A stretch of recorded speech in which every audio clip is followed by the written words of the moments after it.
विराजी, नेमकं तुमच्याकडे काय माहिती आहे? राष्ट्रवादीचे वाई विधानसभेचे आमदार मकरंद पाटील यांनी शासकीय निधीचा वापर महाबळेश्वर तालुक्यामध्ये जे झाडानी प्रकरण आहे ते चंद्रकांत वळवी यांच्यासाठी वैयक्तिक यांनी एमएससीबीचा निधी डीपीडीसीचा निधी वापरलेला आहे।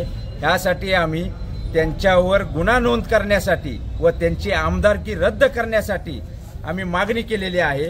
हे आमदार मकरंद पाटील यांचं शिफारस पत्र यांनी या ठिकाणी त्यांच्या सहीच्या शिफारस पत्रावर साळोशी येथील वळवी वस्तीवर विद्युतीकरण करणे अशी मागणी केली होती। महावितरणने देखील त्याचा डीपीडीसीतनं मंजुरी हे केलेली आहे।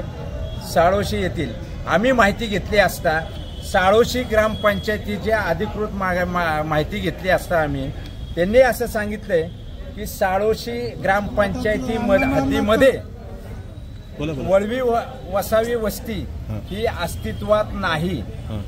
यावरनं हे आम्ही माहिती अजून हे केल्यानंतर झाडानीमध्ये जे तिथं कुठलंही गाव अस्तित्वात नाही किंवा वस्ती अस्तित्वात नाही अशा ठिकाणी हे डीपी 51,86,540 रुपयाचा हा डीपीडीसीतनं निधी यांनी तिथं 22 केव्हीएची 5 किलोमीटर सिंधी फिडरवरनं 5 किलोमीटर एचटी लाईन आणि 0.35 किलोमीटर एलटी लाईन ही तिथे झाडानीमध्ये त्यांचे जे अनधिकृत रिसॉर्ट चाललेलं आहे या वळवी यांच्या रिसॉर्टसाठी त्यांचं या शासकीय निधीचा गैरवापर केलेला आहे।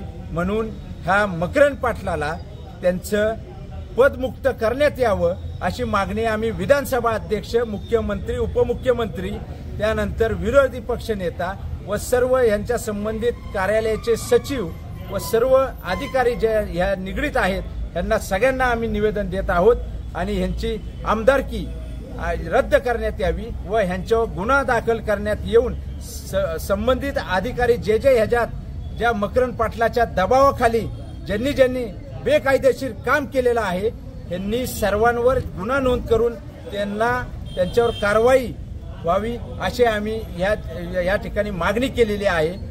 अजून या ठिकाणी हा मकरंद पाटील गेले असे अनेक त्यांचे हे आहेत।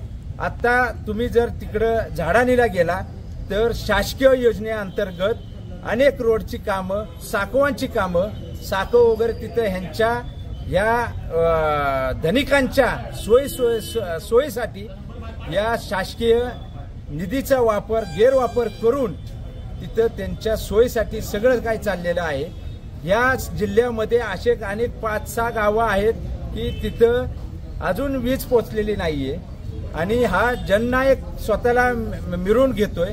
हा जननायक नाही तर लाभनायक आहे आणि ह्याच्यावर कारवाई ही निश्चित झाली पाहिजे अशी आम्ही मागणी करतोय आणि काँग्रेसतर्फे आम्ही ह्याचा निषेध करतोय।